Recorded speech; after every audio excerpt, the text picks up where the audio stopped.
কই মাছ দিয়ে একটা রেসিপি শেয়ার করব। আমার কাছে কিন্তু খুবই ভালো লাগে কই মাছের যে কোনো তরকারি। প্রথমে মাছটা ভালো করে কেটে ধুয়ে গরম জল দিয়ে লবণ দিয়ে আমি পরিষ্কার করে নিয়েছি।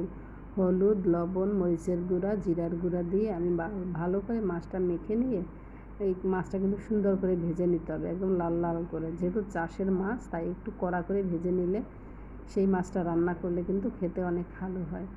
আমি এখন সুন্দর করে মাছগুলো ভেজে নিচ্ছি। দেখেছেন, আর লোহার কড়াইতে রান্না করলে মাছগুলো কিন্তু খুব সুন্দর উঠে।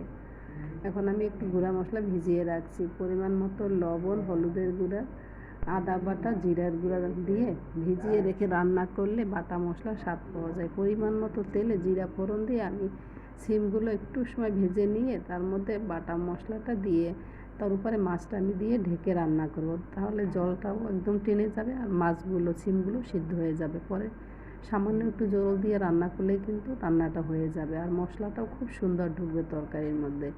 আর সাথে একটু টমেটো দিয়ে দিলে খেতে কিন্তু আমার কাছে ভীষণ ভালো লাগে। এখন যেহেতু সিজন তাই একটা টমেটো দিয়ে দিলাম। এইভাবে একদিন রান্না করে খাবেন, দেখবেন সত্যি কথা বলছি খুবই ভালো লাগে। আমি খুব একটা বেশি মশলা পছন্দ করি না, একদমই সিমসামভাবে রান্না করি। ভালো থাকবেন সবাই।